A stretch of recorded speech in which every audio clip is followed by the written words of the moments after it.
5. Call the special meeting of the Board of Directors for Monday, June 10th to order. Roll call, please. Martin Powell. Here. Paulette Goffman. Here. Francis Messer here. Mark Richmond. Here.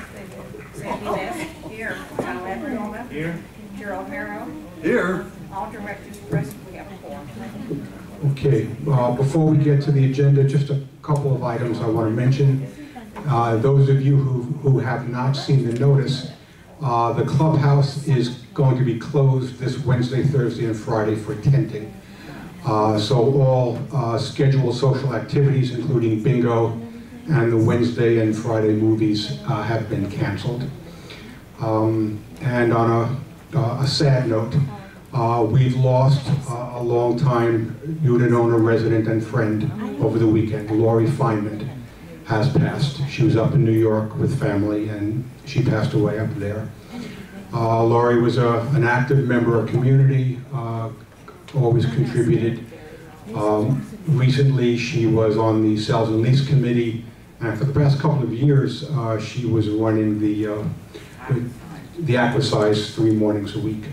So we will dearly miss her. I was just told that Clive and Christine will be holding, the regular memorial service is being held up north in New York, but Clive and Christine will be hosting a memorial service a week from this Wednesday. That's Wednesday the 19th, and they'll post notices. And it'll be before the board meeting. Our regular board meeting is being rescheduled from the 3rd Monday to Wednesday, because there's not enough time to prepare for it after the tenting. So with your indulgence, I'd just like to have a moment of silence in remembrance of Lori Feynman.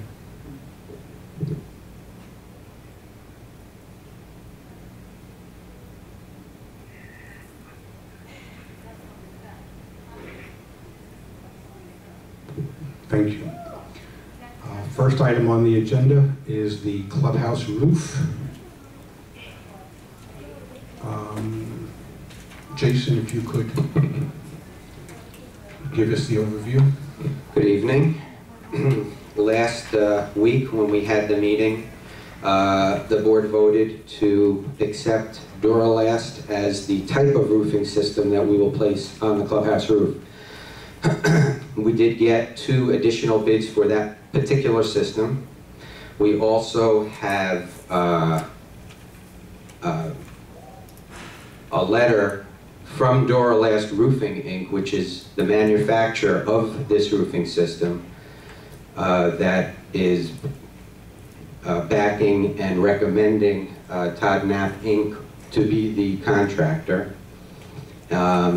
As he states, we're proud to have Todd Knapp as a member of the Duralast Dealer Contractor Network. They are exceptional in the roofing industry, and we're fortunate to be able to serve their needs. So that's a very powerful letter, because Duralast is the one that is going to warranty your roof for the 20 years, even against labor, even against workmanship and malfunction of the product itself. So that is a very positive letter. So you have the 3 bids before you.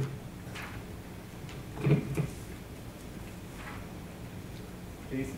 Yes. I have a question. Mike, where's the mic?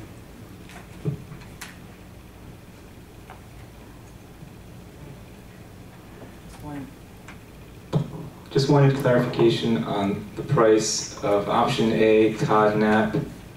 It says $117,000, but in the bid it says, please deduct $9,000 FPL rebate. Your net cost is only $108,000.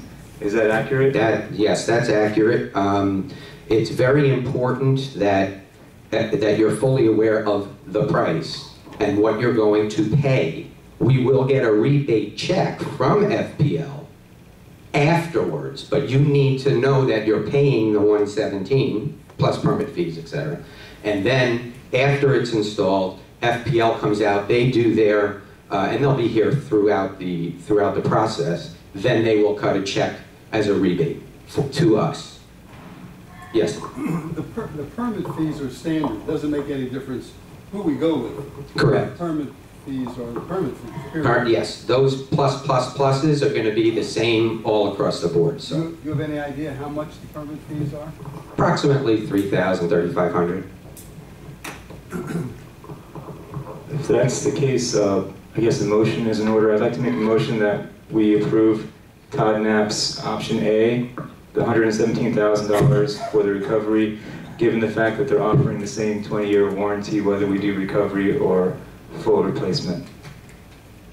May I have a second? I'll second that. Second from Sandy. Any further discussion on the board? Okay, Mark? I'm not sure what I just heard. Would you please repeat what just happened? We confirmed that the Todd Knapp warranty, the warranty with the Todd Knapp installation will be the same whether or not we do just a cover over what we have or a complete replacement. John motioned that we accept the $117,000 bid, and that was seconded. Okay. Any other comments or questions from the board? Yes, Mark. Correct me if I'm wrong. I distinctly recall that regardless of what we do, if we do not do a total replacement, we will not be able to be insured. Is that correct? I believe that's correct. We have to replace the roof, otherwise we won't be insured. He's asking us a different. He's asking a different question, though. That's not what he Are asked. you questioning whether or not we do a complete recovery or cover over, or whether or not we have to do the entire roof? What's your question? Sure, and I have to have an answer to that question, and I think it's extremely important. And I don't understand. We were advised by Mr. Pikus, and I certainly concur, that we should do a complete replacement of the roof. Now, and everybody, it seems to feel that way, including our insurance company, if I recollect, who said if we don't do a complete replacement, we will not get insurance for the building. Isn't that correct? My understanding is both bids, the 117 and the 182, in fact all 6 bids, are considered a complete replacement. And with any of those, we will, assuming they inspect, we will then get approved for coverage. How can we have a bid for $117,000? My understanding in looking at all those bids was that everybody presented bids based on 2 facts. One, and correct me if I'm wrong, because this is just a complete novice trying to understand this. Everybody put in 2 different bids. It seemed to me that the first bid was for partial roof replacement, and the second, more expensive bid in each case was for total roof replacement. Am I right? I believe that's inaccurate. I'll give it to Jason to explain. Okay, Mark, you're partially correct. The 117, we'll just stick with one right now. The 117,000 was to recover, and the 181,000 was to rip off the old before putting on the replaced system. Is that your question? Are you talking to me, Jason? Yes. Well, you explain to me the difference. Okay. What insurance terms is the difference between recovering or replacing and rebuilding. I don't understand it 100%. Mark, it doesn't make any difference to our insurance agent or the company, because we will have a new roof whichever way we go, and all they're requiring us to provide is the final permit that shows the roof was replaced. And then they will apply for the wind coverage. So there is no stipulation by the insurance carrier that you have to rip off the old roof and put a new roof on. You can do the overlay as long as we repair, you know, which they will do, any damage underneath. They're gonna do a moisture test and all of that. And then once we're final permitted, which says to the insurance carrier that we qualify for a new roof according to Broward County Code, they will then be able to apply for wind coverage. Does that answer your question? Colette, do you feel that that is the best choice amongst the various choices? Do I feel? Yes. Personally, I feel, you know, like Paul said and others, you're always better off if you tear off the old and then put a new one on. But, you know, we have a financial situation here too that we have to bring into consideration. So, you know, my personal preference would be to, you know, rip off the old roof and put a new one on. But, you know, that's for all of us to decide. It does not matter according to our insurance. Okay, thank you, Colette. Okay, any other comments from the board? I too remain firm that we should do it the right way and strip off the old roof and start from scratch. I'll put my 2 cents on this. I think the right way is to do it as the motion suggests, to do the not having to rip off everything that's there, basically recovering. 3 reasons. One, we're getting the same warranty. Second, we're saving $65,000. And third, there's always the possibility, even a probability, that once everything is ripped off, we're going to find more stuff to do. So I know in my heart that it's going to be more than a $65,000 difference. It could be 65, 75, 85, God only knows. If we're going to get the same warranty from the system without having the extra 60 to God knows what $1,000 extra, even though conceptually I like the idea that take off all the old and put on a brand new, conceptually that's the best of all worlds, but in real world, dollar-wise, I think the association, since we're getting an effective warranty, I feel safe and secure voting for the less expensive alternative. Okay. Another question. Okay. Is it understood, and I'd like Jason to speak to this, is it understood that as they tear up whatever they have to tear up, they will be testing various parts of the roof, and the roof that is considered wet will totally be removed, and the part that they consider dry is the part that they will leave. Is that your understanding? That is correct. That is what they are going to do. Thank you. Any other comments? Yeah, I think what gives me more confidence in choosing option A is the fact that in their scope of work, the bid actually states in bold, all caps, there is no sound reason to remove any more. Let me repeat that. There is no sound reason to remove any more existing roofing than is necessary for the 20-year warranty. So the contractor is actually recommending that we do option A. And for us to go with option B, it seems it would be against the contractor's own advice.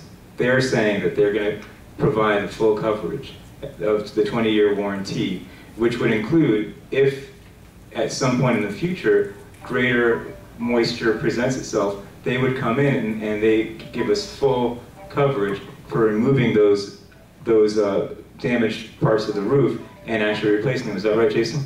Yes, the way the roof warranty works, and it would be any roofer that comes in here. Once you have a leak, you need to call the company. Nobody working for us should be touching that roof, because then you void your warranty. And it's very important for the board and everybody to understand that. If there is a leak, nobody should be sending George or whoever up on the roof to try and fix it, because you will completely void your warranty. Anytime that there's a leak, you call the contractor or Doralast. They will come and they will fix and replace anything that needs to be done. Yes? Is there a maintenance contract that goes with this deal like there was that we didn't have before in another? No, because with this type of a roofing system, it's very minimum maintenance. This, what you just need to do is go up there, make sure it's clear of any debris, make sure you clean out drains, but that's it. But you just got through saying that we can't do that. No, I said you can't repair the roof. If you find a leak, you're not to touch it. But you can go up there and sweep the leaves off and get stuff out of the drains. That's different. So that's And something, that should be done. that's something we're going to put on a maintenance plan for George to take care of. Which is already on a plan, yeah, and you already did it to the buildings, yeah. Fine. Any other? Yes, I have one more question directed primarily towards Jason Marble. Okay. Jason, I assume option A is the cheaper option that we're going to vote on, correct? Well, whatever, well, that's what the motion is, correct. Okay. Let me ask you one further question. In any way, if we go to option A, are we in any way compromising the 40-year certification process? No. Thank you. Any other comments from board members? Any comments from unit owners?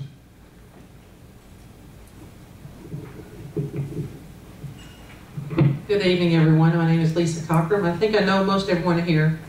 I have some questions, and please forgive me, I am a roofing dummy, so I may ask some questions that are obvious to those who know what they're talking about. It was my understanding that a patch job would keep us from being insured. That's correct. This isn't a patch. The description of the layover to me sounds like a patch job. So I guess my question is, what am I missing in my understanding? How is it a replacement if you're just putting stuff on top? It's a complete roof recovery system. They go to all the areas that have moisture or what have you that need to be removed, and they remove those areas, and the entire roof gets recovered with this system. You won't see any of the old roof at all. It's a complete covering system. That's different than a patch job? Absolutely, yes. Patch job just brings you to, you have a leak here, okay, we're going to come to this section of the roof and just fix that and walk away. That's a patch job. That you're not allowed to do. We're doing the entire roof. And assuming it passes the permit afterwards, we would be allowed to be insured? I know it was just talked about. I'm still struggling to understand, so I'm not trying to argue with anyone. Well, Just, I can tell you what the insurance company has told us, and that's correct from what they told us. I don't make that decision. The insurance company makes the decision. But they absolutely indicated that that's a recovery.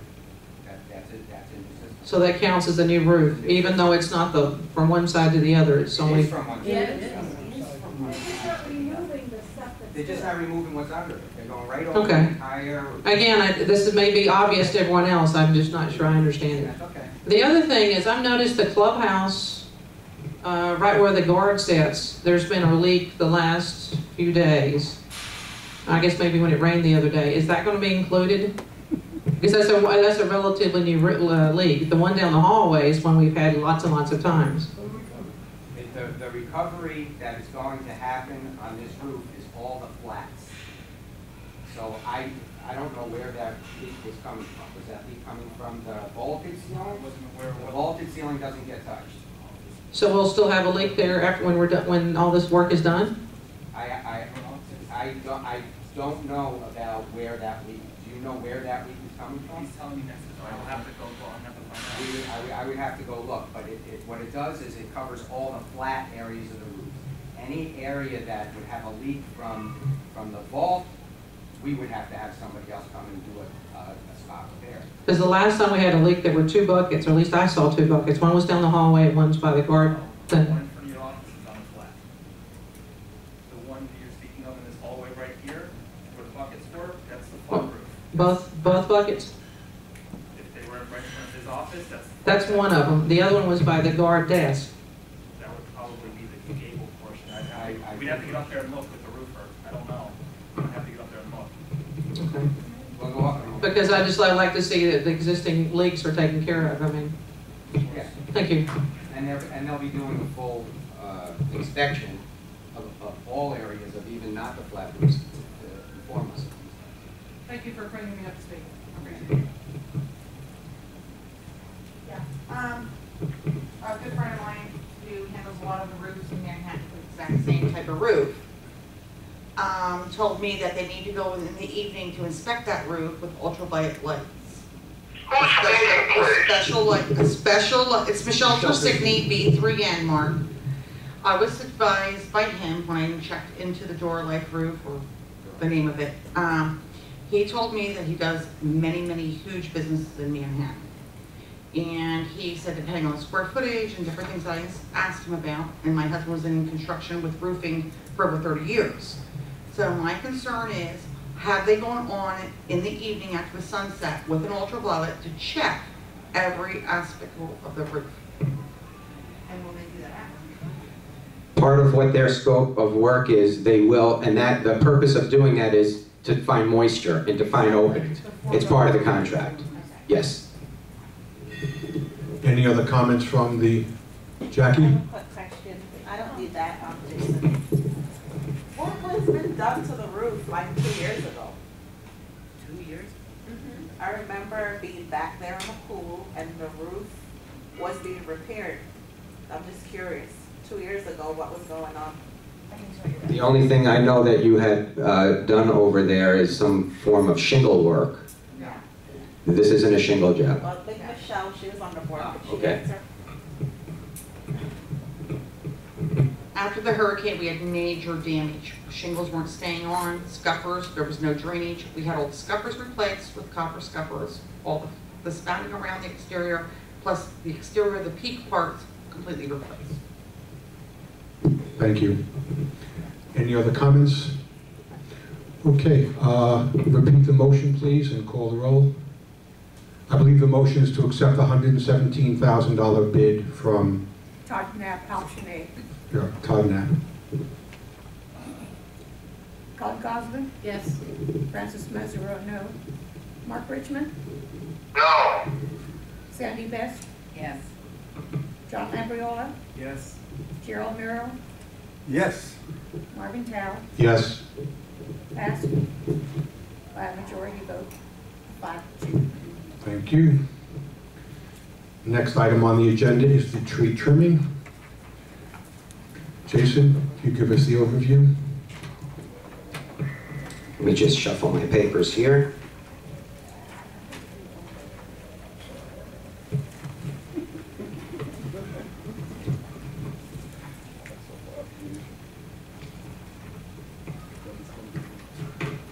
Okay, we do have 3 bids in front of you for a Class 2 tree trimming for Hurricane. We had 3 arborists out here. Those 3 arborists went around the property with us, discussed what happened in the past, what needs to happen now, how often we should be doing it, and such. You have more than this, but this is how many there will be hitting. About 598 trees, and those trees are not going to be, as they call it, hacked, or hat-racked, or lollipopped. What they're going to do is trim them from the buildings properly, right back to where the branch actually spurts out. Where you have a Y, they bring it right down to where that Y is, so that it gives the chance for the trees to grow out a new limb. They also will be thinning, minimal thinning of the top-heavy trees, so that wind can go through, but not completely thin it out, where the wind just blows through it. They just need to take some of the bulk out of the trees. There are more than 4, but when we went through this, this process, we were just looking at trees that need to be removed that are impending, that show immediate possibility or probability of damage should a storm come through. And we did find 4 of those. There are more that we can put on a plan the next year and the year after, so that it can be handled properly through your operational budget. One of the trees, which is very important, in front of the Bordeaux, there is a huge, a big tree. This is a big oak, and it is severely diseased, and when you go up to it and you actually look, you can see in the center of it that it's hollowing out, and it doesn't have the strength. So if a wind came through here, strong winds came through here, that is a very dangerous tree for the Bordeaux. So that is one of them that is included in the bid. And there are a few other ones that are closed. They're not huge trees, but they are either have roots growing into the building or they're dead. So those 4 trees were cited as being needed to be removed for this particular trimming.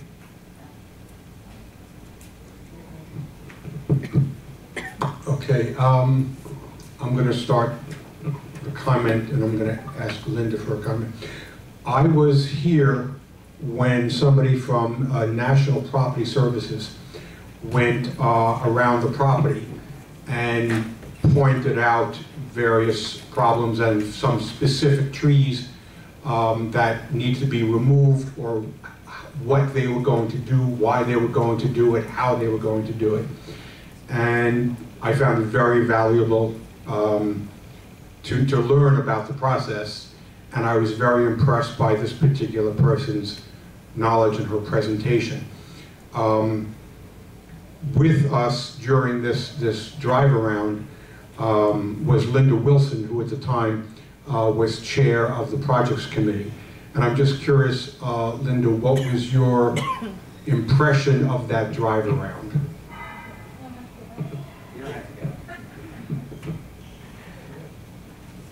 I was very impressed with the young woman that took us around, because every time I asked her a question, she answered it correctly, in my opinion.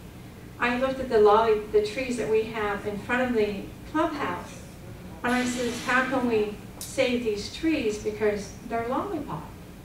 And she said, you see the small branches that are starting to grow now? Don't cut them off. Let them grow to balance out the tree, and we can save that one. We can save both of them if we don't keep trimming off the smaller branches that are lower. Those are your lollipop ones. The ones that were just hacked off before the Y, she says, we'll trim back to the Y and give that tree a chance to have another branch grow. I asked about these trees that were so, in the middle there was nothing, and then the very tops and the ends was a little bit of, and she says, we have to leave them alone. The only thing we can do with those trees is the branches that are hanging down, is to trim those branches back to let the tree breathe, and how she put it, that they would bounce upward, and just trim it off and not hack into the tree and cut the whole branch off just because it's hanging down a little bit. I mean, I was very impressed with her. She knew the names of the trees. She saw our huge chifleurs. I don't know if anybody knows what they are, but there are plants that up north that we kept in our corner to make it look pretty. And down here, they grow huge. And a lot of them are so close to the building that they have to go. I mean, you can't just put it, chifleurs will grow on their own, and they're huge, but they don't, their root system goes all over. And she knows exactly what to do with each tree. I saw one in front of, I'm sorry I'm taking too much time. I saw one in front of my building, the Zorg building, and it looks sick. The bark is coming off, and I was afraid we were going to lose that one. She said with the right treatment, they can save that tree. She wants to save our trees. I think that's wonderful. Thank you, Linda.